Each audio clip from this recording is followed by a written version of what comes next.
एक रिपोर्ट के अनुसार रूस ने अंटार्कटिका में विशाल तेल और गैस भंडार खोजे हैं, जिनमें से अधिकांश उन क्षेत्रों में हैं जिन पर ब्रिटेन अपना दावा करता है। अंटार्कटिका की बर्फीली पकड़ के नीचे रूस ने ऐसे रहस्य उजागर किए हैं जो इस ग्रह को देखने के हमारे नजरिए को बदल सकते हैं। यह जमा हुआ महाद्वीप, जिसे लंबे समय से खाली और निर्जीव माना जाता था, अब ऐसी खोजों से जुड़ा है जो लगभग अवास्तविक लगती हैं। रिपोर्टों से पता चलता है कि बर्फ के नीचे गहराई में तेल के विशाल भंडार छिपे हैं जो वैश्विक ऊर्जा बहसों को बदलने के लिए पर्याप्त हैं, जबकि वैज्ञानिक सतह के नीचे घोर अंधेरे में जीवित प्राणियों के अस्तित्व का भी वर्णन करते हैं। रूसी टीमों का दावा है कि उन्हें जो मिला है वह अधिकांश लोगों की अपेक्षा से कहीं अधिक चौंकाने वाला है और इसका महत्व विज्ञान से कहीं अधिक व्यापक है। यदि ये निष्कर्ष सही हैं, तो अंटार्कटिका के नीचे की सच्चाई कल्पना से भी कहीं अधिक भयावह होगी। अंटार्कटिका का महत्व इसलिए है क्योंकि यह एकमात्र महाद्वीप है जिसे कानूनी रूप से एक साझा प्रयोगशाला माना जाता है, न कि कोई पुरस्कार। यह एक असामान्य नियमावली से बंधा हुआ है जिसकी शुरुआत 1959 में हस्ताक्षरित अंटार्कटिक संधि से हुई थी और जो 1961 से प्रभावी है। आज इसमें 58 पक्ष शामिल हैं जो इस बात पर सहमत हैं कि यह क्षेत्र शांतिपूर्ण और विज्ञान के लिए खुला रहना चाहिए। 1991 में पर्यावरण संरक्षण प्रोटोकॉल द्वारा एक स्पष्ट सीमा तय किए जाने पर यह वादा और भी सख्त हो गया। वैज्ञानिक अनुसंधान के अलावा खनिज संसाधनों से जुड़ी कोई भी गतिविधि प्रतिबंधित है।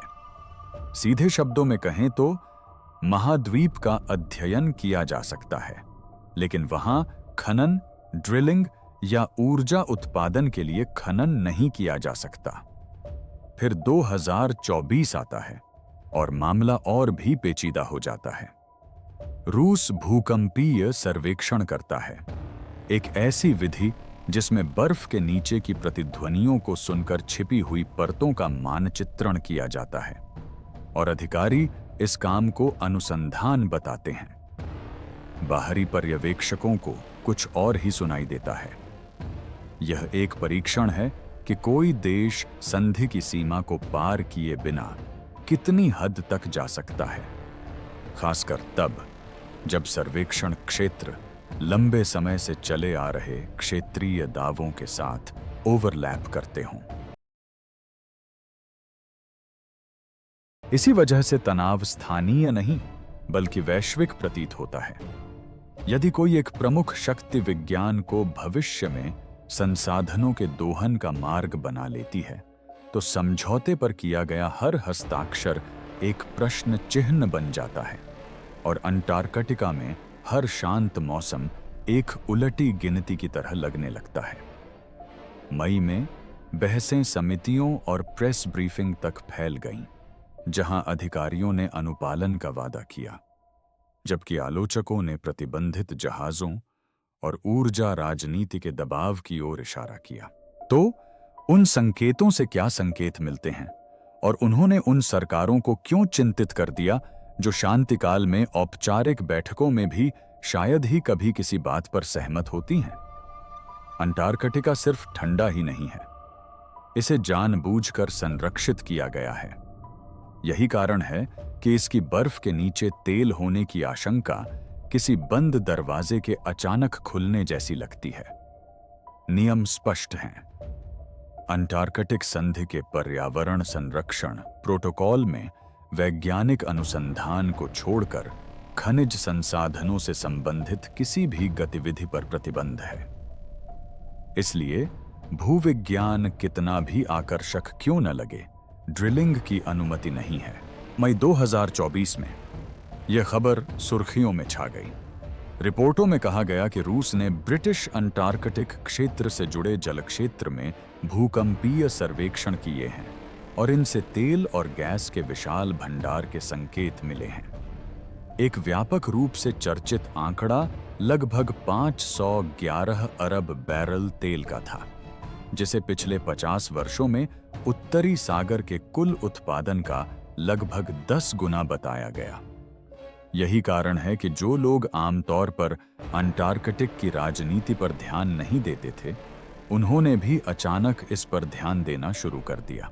इस खबर को खतरनाक बनाने वाली बात में एक बारीक अंतर छिपा है। भूकंपीय सर्वेक्षण कोई फावड़ा नहीं है, बल्कि एक नक्शा है, और नक्शे गति पैदा करते हैं। जैसे ही 511 अरब जैसी कोई संख्या सार्वजनिक बहस में आती है, वह संसदों, समाचार पत्रों और बोर्ड रूम में चर्चा का विषय बन जाती है। भले ही यह अनुमान अनिश्चित हो और तेल का उत्पादन कभी न हो पाए। यही एक अफवाह और एक लक्ष्य के बीच का अंतर है। भूकंपीय सर्वेक्षण तेल नहीं निकालते, लेकिन वे लगभग उतना ही शक्तिशाली काम करते हैं। वे संदेह को कम करते हैं। एक पोत उपकरणों को पानी में डुबोकर रखता है। ध्वनि तरंगें पानी और चट्टानों से होकर गुजरती हैं और प्रतिध्वनियां एक सांकेतिक संदेश की तरह लौटती हैं, जिससे भूवैज्ञानिक उन परतों का रेखा चित्र बना पाते हैं जिन्हें वे देख नहीं सकते। रूस ने इस कार्य को विज्ञान बताया। फिर भी आलोचकों का तर्क है कि यही विधि अक्सर व्यावसायिक अन्वेषण का पहला कदम होती है, क्योंकि यह निर्जन क्षेत्र को संभावनाओं की सूची में बदल देती है। स्थान इस कहानी को और भी रोचक बना देता है। ब्रिटिश अंटार्कटिक क्षेत्र पर यूनाइटेड किंगडम का दावा है, और अर्जेंटीना और चिली के भी इस पर दावे हैं। हालांकि संधि प्रणाली व्यवहार में संप्रभुता विवादों को रोक देती है। जब कोई नया खिलाड़ी ऐसे डेटा के साथ सामने आता है जो किसी बड़े लाभ का संकेत देता है, तो सवाल सिर्फ तेल भंडार का नहीं रह जाता, बल्कि मिसाल कायम करने का भी हो जाता है। अगर एक देश संसाधन सर्वेक्षण को सामान्य बना देता है, तो दूसरे देश भी उसका अनुसरण कर सकते हैं और यह कह सकते हैं कि वे सिर्फ जानकारी जुटा रहे हैं। यही कारण है कि विवाद अंटार्कटिका से बाहर भी फैल गया। 2024 में ब्रिटेन की एक संसदीय समिति ने इस बात की जांच की कि क्या रूस प्रतिबंधित खनन की ओर बढ़ रहा है, और अमेरिका द्वारा रूस के प्रमुख ध्रुवीय अनुसंधान पोत एकेडमिक अलेक्जेंडर कार्पिंस्की पर प्रतिबंध लगाने के बाद बाहरी संदेह और भी बढ़ गया। आधिकारिक बयानों ने इस मामले को शांत करने की कोशिश की, लेकिन ध्यान इस ओर से हट नहीं पाया, क्योंकि आंकड़े पहले ही राजनीति में समा चुके थे। यहीं पर संख्याएं एक हथियार बन जाती हैं। 511 अरब बैरल इतनी बड़ी संख्या है कि लोग ऊर्जा स्वतंत्रता, बाजार में उथल पुथल और शक्ति के एक नए युग जैसे संक्षिप्त शब्दों का इस्तेमाल करने लगते हैं जो वो सोचते हैं। भले ही कानूनी बाधा बनी हुई है, फिर भी यह कमी और दबाव की कहानी बन जाती है, क्योंकि दुनिया अभी भी तेल पर निर्भर है और हर प्रमुख उत्पादक भविष्य को शतरंज की बिसात की तरह देख रहा है। फिर भी संधि का ढांचा ठीक इसी क्षण के लिए बनाया गया था। इसे अंटार्कटिका में शांति बनाए रखने और ऐसे किसी भी जल्दबाजी को रोकने के लिए तैयार किया गया था जो इस क्षेत्र में संघर्ष को जन्म दे सकती है, जहां कोई स्थायी आबादी नहीं है और पुलिस व्यवस्था लगभग न के बराबर है। समस्या यह है कि कानून स्थिर रह सकता है, जबकि राजनीति अशांत रहती है और सर्वेक्षण ड्रिलिंग शुरू होने से बहुत पहले ही चुपचाप हो सकते हैं। इसलिए पहला डर क्षितिज पर किसी ड्रिलिंग उपकरण के आने का नहीं है, बल्कि यह उस धीमी गति से हो रहे बदलाव का डर है जो लाभ, प्रतिष्ठा और रणनीतिक लाभ के लिए स्वीकार्य माना जाता है। अगर बर्फ में खजाना छिपा है और संधि ही उसे सुरक्षित रखती है, तो कब तक कोई यह तय कर लेगा कि यह सुरक्षा जरूरी नहीं है? अंतरिक्ष से देखने पर अंटार्कटिका एक खाली पन्ने जैसा दिखता है, लेकिन रॉस हिमखंड के नीचे एक ऐसा तट है जहां कभी सूरज की रोशनी नहीं पहुंचती। वैज्ञानिकों को सालों से शक था कि बर्फ के नीचे पिघला हुआ पानी और समुद्री पानी आपस में मिलते हैं, लेकिन इसे साबित करने के लिए सैकड़ों मीटर मोटी बर्फ में छेद करना और कैमरे ऐसी जगह भेजना जरूरी था जहां इंसान नहीं पहुंच सकता। न्यूजीलैंड के नेतृत्व वाली एक टीम ने ठीक यही किया और उन्होंने जो रिकॉर्ड किया उससे बर्फ के नीचे की दुनिया के निर्जीव होने का भ्रम टूट गया।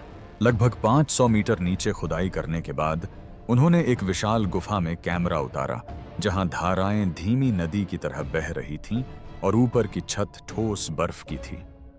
कुछ ही क्षणों में वीडियो हलचल से भर गया क्योंकि सैकड़ों उभयचर छोटे झींगा जैसे जीव लेंस के सामने उमड़ पड़े और दीवारों से चिपक गए। आश्चर्य की बात केवल यह नहीं थी कि वहां जानवर मौजूद थे, बल्कि यह भी कि वह आवास अपने आप ही काम करता हुआ प्रतीत हो रहा था। बर्फ की परत के नीचे सूर्य का प्रकाश नहीं होता, इसलिए पौधों द्वारा संचालित कोई सामान्य खाद्य श्रृंखला नहीं होती। फिर भी जीवन अपना रास्ता खोज ही लेता है। शोधकर्ता इस स्थल को एक मुहाना जैसे वातावरण के रूप में वर्णित करते हैं, जहां मीठा पानी खारे पानी से मिलता है और यह मिश्रण खनिजों और पोषक तत्वों को प्रवाहित करता है जो सूक्ष्म जीवों को पोषण प्रदान करते हैं। एक बार सूक्ष्म जीवों के अस्तित्व में आने पर छोटे छोटे जीव उनका अनुसरण कर सकते हैं, और एक बार जब ये जीव पहुंच जाते हैं तो एक बड़ा सूक्ष्म जीवों का जाल शुरू हो सकता है। यहीं से कहानी विचित्र से महत्वपूर्ण हो जाती है, क्योंकि बर्फ की परत केवल एक दृश्य नहीं है, यह एक छिपे हुए महासागर के ऊपर एक छत है, और उस छत के नीचे नियम बदल जाते हैं। तापमान हिमांक के करीब रहता है, दबाव बढ़ता है और ऋतुओं का महत्व न के बराबर होता है, लेकिन फिर भी जल प्रवाह और रासायनिक प्रक्रियाओं के माध्यम से यह प्रणाली जीवित रहती है। रॉस हिमखंड के नीचे किए गए शोध में ठंडे, अंधेरे और कम ऊर्जा वाले पानी में पनपने वाले सूक्ष्म जीवों के समुदाय पाए गए हैं, जो इस विचार का समर्थन करते हैं कि बड़े जानवरों को सूक्ष्म जीवों की एक गहरी श्रृंखला से पोषण मिल सकता है। दर्शकों के लिए दूरी ही वह विवरण है जो इस खोज को और भी प्रभावशाली बनाती है। रिपोर्टों में ड्रिलिंग स्थल को हिमखंड के किनारे से सैकड़ों किलोमीटर दूर बताया गया है, जिसका अर्थ है कि जानवर एक बंद गुहा के अंदर गहराई में रह रहे थे, न कि खुले समुद्र से गलती से बहकर वहां आ गए थे। घुटने टेकना, सन्नाटा छा जाना और एक ऐसी छत जो कभी पिघलती नहीं। अब जरा रुककर इसके निहितार्थों को समझने की कोशिश कीजिए। अगर अंटार्कटिक की बर्फ के नीचे जटिल जीवन कायम रह सकता है, तो जीवन की संभावनाओं पर हमारी लगाई गई सीमाएं तेजी से सिकुड़ती जा रही हैं। बर्फ के नीचे महासागर केवल पृथ्वी की कहानी नहीं है, बल्कि सौर मंडल की भी कहानी है, क्योंकि यूरोपा और एनसेलेडस जैसे चंद्रमाओं पर तरल जल के ऊपर बर्फ की परतें पाई जाती हैं। रॉस की बर्फ की परत वैसी दुनिया नहीं है, लेकिन यह जीव विज्ञान का एक जीता जागता उदाहरण है, जो सूर्य के प्रकाश के बजाय रसायन विज्ञान और धाराओं का उपयोग करके प्रकाश के बिना भी जीवन यापन कर सकता है। इससे यह भी संकेत मिलता है कि बर्फ कोई बाधा नहीं है, यह एक फिल्टर की तरह है, और इससे होकर गुजरने वाली चीजें हमें जल्द ही फिर से चौंका सकती हैं। फिर भी एक तत्काल चेतावनी भी है। अंटार्कटिका को विज्ञान के लिए संरक्षित किया गया है, लेकिन विज्ञान उन मूल्यों को उजागर कर सकता है जिन पर अन्य ताकतें अपना दावा करना चाहती हैं, और जीवित पारिस्थितिकी तंत्र नैतिक महत्व को बढ़ा देते हैं। यदि बर्फ के नीचे का पर्यावास लंबे समय तक स्थिर रह सकता है, तो संसाधनों या रणनीतिक लाभ के लिए भविष्य में होने वाली कोई भी होड़ उस दुनिया को नुकसान पहुंचाने का जोखिम पैदा करती है, जिसे बनने में सदियां लगीं। अगला सवाल यह नहीं है कि क्या वहां जीवन मौजूद है, क्योंकि कैमरे ने इसका जवाब पहले ही दे दिया है। सवाल यह है कि बर्फ खुद क्या कर रही है, क्योंकि जब अंटार्कटिका खिसकना और टूटना शुरू होता है तो यह नीचे रहने वाले हर जीव के भाग्य को बदल सकता है।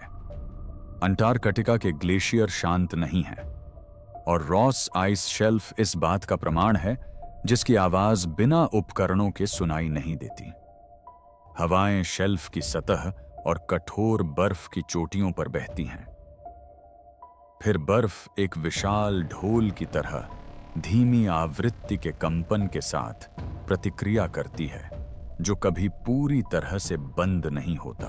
बर्फ में लगाए गए भूकंपमापी यंत्र इन ध्वनियों को पकड़ लेते हैं और जब शोधकर्ता इन संकेतों की गति बढ़ाते हैं तो एक रहस्यमय संगीत उत्पन्न होता है, जो जमे हुए परिदृश्य को जीवंत बना देता है। यह कोई भूत प्रेत की कहानी नहीं है, यह भौतिकी है जिसे मापा जा सकता है। अध्ययनों से पता चलता है कि टीलों जैसी आकृतियों पर चलने वाली हवा सतह को कैसे कंपन कराती है और ध्वनि की तीव्रता हवा के साथ बदलती है। इसका मतलब है कि यह परत लगभग एक स्थिर पैटर्न उत्पन्न करती है, जिसे वैज्ञानिक ट्रैक कर सकते हैं, और यह पैटर्न एक आधार रेखा बन जाता है।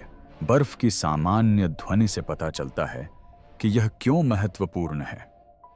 जब बर्फ खिसकती है, उसमें दरारें पड़ती हैं या वह धीरे धीरे कमजोर होती है, तो उसका कंपन बदल सकता है। ठीक वैसे ही जैसे गिटार का तार ढीला होने पर अलग ध्वनि करता है। शोधकर्ताओं ने दिखाया है कि रॉस बर्फ की शेल्फ पर परिवेशीय भूकंपीय ध्वनि पर्यावरणीय दबावों के प्रति प्रतिक्रिया करती है। इसलिए शेल्फ का संगीत बर्फ पर और उसके भीतर की स्थितियों के बारे में सुराग दे सकता है। उद्देश्य ध्वनि का आनंद लेना नहीं है, बल्कि इसे तनाव के प्रत्यक्ष संकेत के रूप में उपयोग करना है। यह मामला बहुत महत्वपूर्ण है, क्योंकि बर्फ की शेल्फ एक रक्षक की तरह है।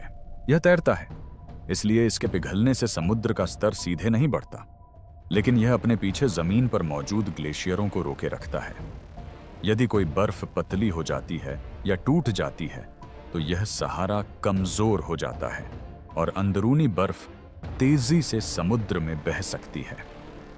वैज्ञानिकों ने अंटार्कटिका में अन्य जगहों पर बर्फ के बड़े पैमाने पर ढहने के बाद इस तरह की गति में वृद्धि देखी है।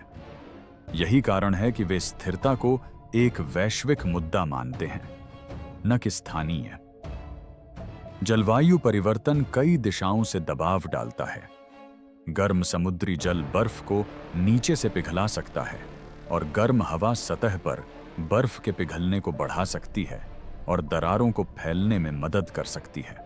इसलिए संरचना पर नीचे से और ऊपर से हमला होता है। शोधकर्ताओं ने यह भी चेतावनी दी है कि चट्टानों के नीचे के पानी का निरीक्षण करना कठिन है, जिससे भविष्य में होने वाले परिवर्तन की गति के बारे में अनिश्चितता बनी रहती है। यहीं पर भूकंपीय श्रवण तकनीक व्यावहारिक हो जाती है। भूकंपीय श्रवण अंधेरे, तूफानों और लंबी ध्रुवीय रातों में भी काम करता है, और यह कम मानवीय उपस्थिति के साथ महीनों तक चल सकता है। यदि स्वर बदलते हैं, नई लय उत्पन्न होती हैं या संकेत अव्यवस्थित हो जाता है, तो वैज्ञानिक इन परिवर्तनों की तुलना हवाओं, ज्वार, समुद्री लहरों और ज्ञात विखंडन क्षेत्रों से कर सकते हैं। प्रारंभिक अध्ययनों से यह भी पता चलता है कि भूकंपीय कंपन के साथ मेल खा सकता है, जिससे ध्वनि का संबंध बर्फ की सतह को झुकाने वाले बलों से जुड़ जाता है। 2014 से 2017 तक बर्फ की सतह पर स्थित एक भूकंपीय सेंसर ने निरंतर ध्वनियां रिकॉर्ड की और शोधकर्ताओं को उन्हें सतह पर बर्फ के रूपों से जोड़ने में मदद मिली, जिससे यह पता चलता है कि सुनने से उन परिवर्तनों का पता लगाया जा सकता है जब उपग्रह केवल सफेद रंग देखते हैं। कल्पना कीजिए कि बर्फ के नीचे दबा एक सेंसर हफ्तों तक एक स्थिर पैटर्न भेजता है, फिर अचानक एक ऐसा परिवर्तन दिखाता है जो सामान्य मौसम से मेल नहीं खाता। यही वह क्षण है जब शोधकर्ता ध्यान से देखते हैं, क्योंकि यह एक छोटी सी दरार का खुलना या तनाव के कारण किसी किनारे की प्रतिक्रिया हो सकती है। बर्फ की परत 1 सेकंड में नहीं गिरती, यह धीरे धीरे खिसकती है, मुड़ती है और कंपन करती है। और कंपन इस कहानी को समय रहते ही उजागर कर सकते हैं। इसलिए असली सवाल यह नहीं है कि बर्फ गा रही है या नहीं। सवाल यह है कि वह गीत हमें क्या बताने की कोशिश कर रहा है। यदि धुन अराजक हो जाती है तो क्या दुनिया इसे एक चेतावनी मानेगी, या इसे पृष्ठभूमि के शोर के रूप में तब तक नजरअंदाज कर दिया जाएगा जब तक कि एक ऐसा बदलाव न हो जाए जिसे अनदेखा करना असंभव हो जाए।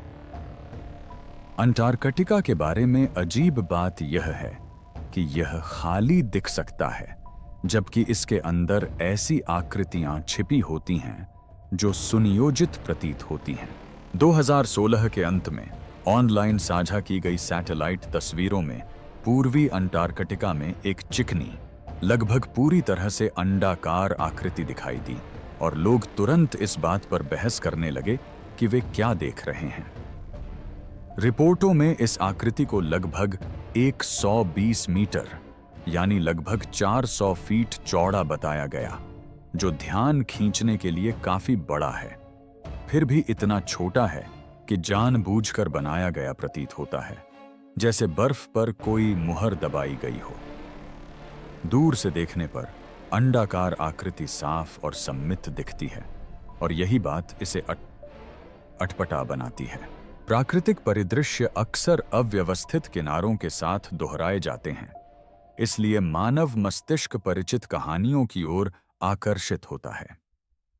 एक प्राचीन संरचना, एक दबी हुई सुविधा, बर्फ के नीचे इतिहास का एक खोया हुआ अध्याय।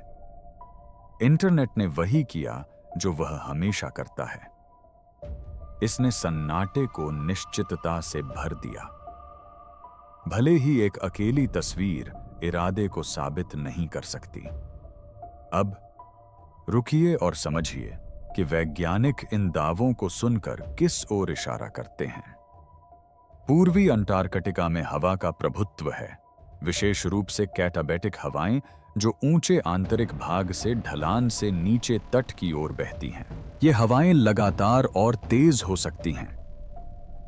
समय के साथ ये सतह को टीलों और रेत के टीलों में ढाल देती हैं, जिन्हें सैस्ट्रुगी कहा जाता है, ठीक वैसे ही जैसे पानी चट्टानों को तराशता है।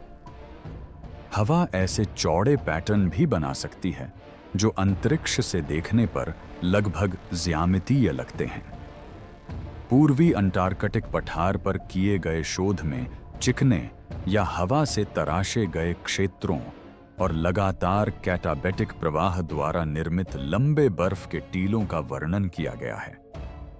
उपग्रह अवलोकन से पता चलता है कि ये आकृतियां पट्टियां, किनारे और चिकने धब्बे बना सकती हैं जो आसपास की बर्फ से स्पष्ट रूप से अलग दिखते हैं। शोधकर्ता किसी वास्तविक संरचना को सतही भ्रम से अलग करने के लिए इस प्रकार प्रयास करते हैं।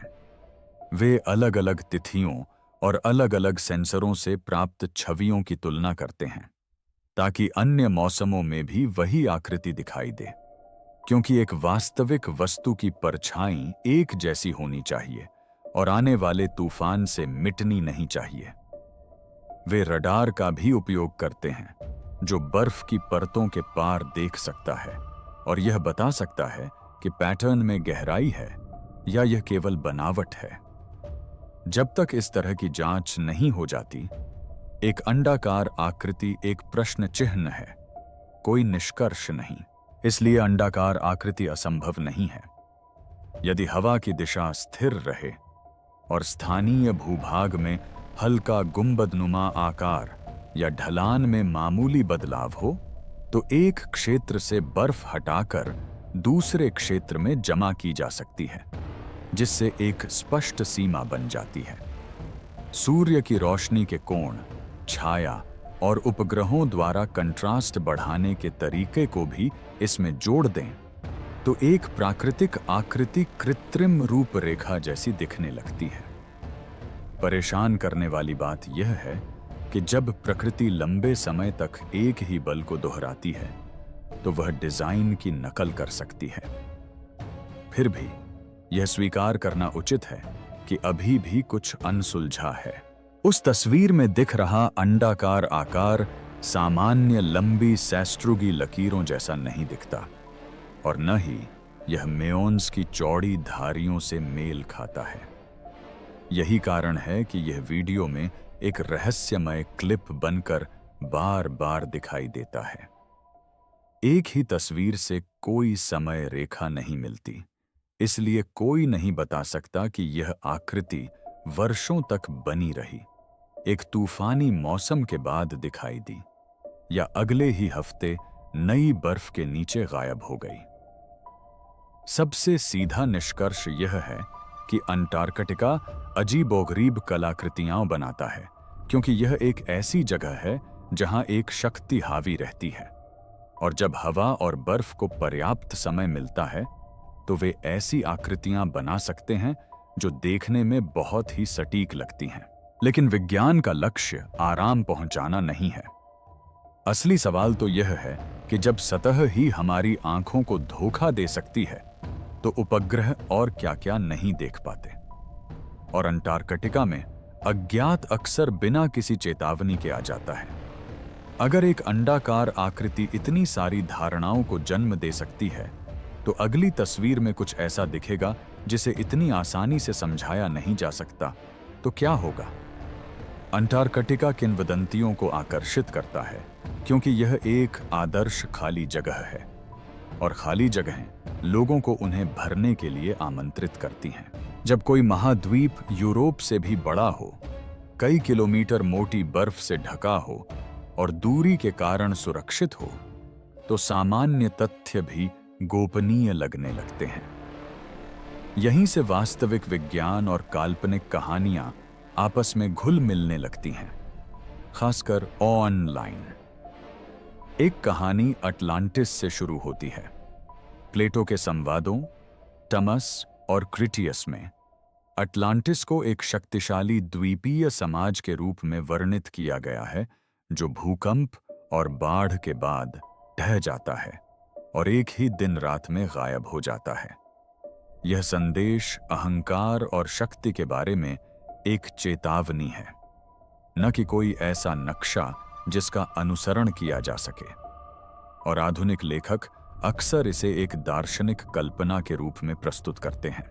फिर भी यह नाम आज भी प्रचलित है क्योंकि यह एक सरल रोमांच प्रदान करता है, एक खोई हुई सभ्यता जिसे प्रकृति ने मिटा दिया है और जिसे फिर से खोजे जाने की प्रतीक्षा है। अंटार्कटिका उस कल्पना का हिस्सा बन जाता है और इसका कारण वास्तविक है। वैज्ञानिकों ने लगभग 56 मिलियन वर्ष पूर्व अंटार्कटिका में उगने वाले जंगलों के जीवाश्म प्रमाण खोजे हैं, और अन्य शोधों से पता चलता है कि इयोसीन काल के कुछ हिस्सों में गर्म और आर्द्र जलवायु थी। जब लोग यह सुनते हैं तो कुछ लोग सीधे शहरों और मंदिरों की कल्पना करने लगते हैं। भले ही प्राचीन वनस्पतियां मानव अवशेषों का संकेत न दें, एक सच्चा तथ्य एक बड़े मिथक का आधार बन जाता है। फिर नाजी अड्डे की अफवाह है जो वास्तविक इतिहास पर आधारित होने के कारण विश्वसनीय लगती है। नाजी जर्मनी ने 1938 और 1939 में अल्फ्रेड रिचर के नेतृत्व में श्वाबिनलैंड जहाज पर अंटार्कटिक अभियान भेजा था, जिसका उद्देश्य व्हेल का शिकार और मानचित्रण करना था। उस अभियान ने बाद में न्यू सुआबिया में एक गुप्त किले की कहानियों को जन्म दिया, लेकिन विद्वानों ने इन दावों की जांच की है और छिपे हुए अड्डे को सबूत के बजाय मिथक बताया है। अंतिम किंवदंती अधिक भयावह है और इसकी कहानी बर्फ के नीचे दबी एक झील के इर्द गिर्द घूमती है। 2012 में रूसी वैज्ञानिकों ने पुष्टि की कि वे लगभग 4 किलोमीटर मोटी बर्फ के नीचे स्थित वास्तव झील में प्रवेश कर चुके हैं। इस उपलब्धि ने सूक्ष्म जीवों, प्रदूषण और सूर्य के प्रकाश के बिना जीवन के अस्तित्व को लेकर गंभीर प्रश्न खड़े कर दिए। वैज्ञानिक रिपोर्टिंग ने सावधानीपूर्वक नमूने लेने और सावधानीपूर्वक व्याख्या करने पर ध्यान केंद्रित किया, क्योंकि डेटा यहीं निहित है। ऑनलाइन एक नया नाम किसी भी प्रयोगशाला परिणाम से कहीं अधिक तेजी से फैल गया। जीव 46B, एक स्क्विड जैसा राक्षस, जिसके बारे में कहा जाता है कि वह अंधेरे में शोधकर्ताओं पर हमला करता है। समस्या सीधी सी है। तथ्य जांचकर्ताओं ने इस जीव की कहानी को काल्पनिक बताया है और इस बात का कोई पुख्ता सबूत नहीं है कि वास्तव झील में उस तरह का कोई बड़ा शिकारी जीव मौजूद है। यह राक्षस एक प्रतीक के रूप में काम करता है, न कि किसी प्रमाणित प्रजाति के रूप में। अब जरा रुकिए और समझिए कि ये कहानियां बार बार उसी बर्फीले स्थान पर क्यों आकर मिलती हैं। अंटार्कटिका तक पहुंचना महंगा है और वहां फिल्म बनाना मुश्किल है, इसलिए जानकारी की कमी अन्य जगहों की तुलना में अधिक समय तक बनी रहती है। एक सनसनीखेज तस्वीर सालों तक चर्चा में रह सकती है। हालांकि सत्यापन उन पत्रिकाओं और तकनीकी अपडेटों में मौजूद होता है जिन्हें अधिकांश लोग कभी नहीं पढ़ते, फिर भी संदर्भ के बिना क्लिप साझा किए जाने पर शोधकर्ता भी भ्रमित हो सकते हैं। इसमें मानवीय प्रवृत्ति भी काम करती है। प्लेटफॉर्म सबसे आकर्षक शीर्षक को प्राथमिकता देते हैं और भय बारीकियों से कहीं अधिक तेजी से फैलता है। इसलिए मिथकों को परिष्कृत करके सामग्री का रूप दे दिया जाता है, जबकि चेतावनियों को नजरअंदाज कर दिया जाता है। समय के साथ दोहराव कहानी को परिचित बना देता है और परिचितता को सत्य मान लिया जाता है। यही कारण है कि एक ही महाद्वीप में एक स्क्रीन पर सहकर्मी समीक्षित विज्ञान और दूसरी पर कोरी कल्पना हो सकती है। तो डर सिर्फ इस बात का नहीं है कि बर्फ के नीचे क्या हो सकता है, बल्कि इस बात का भी है कि जब वातावरण दूरस्थ और बर्फीला हो तो रहस्य कितनी आसानी से पनप सकता है। अगर मिथक, युद्धकालीन अफवाहें और मनगढ़ंत राक्षस सब यहीं जमा होते हैं, तो अगली असली खोज होने पर क्या होगा जब दुनिया पहली नजर में सच और झूठ में फर्क नहीं कर पाएगी। अंटार्कटिका सिर्फ बर्फ और खालीपन नहीं है। यह एक ऐसा महाद्वीप है जो तब संकेत भेजता रहता है जब दुनिया शांति चाहती है।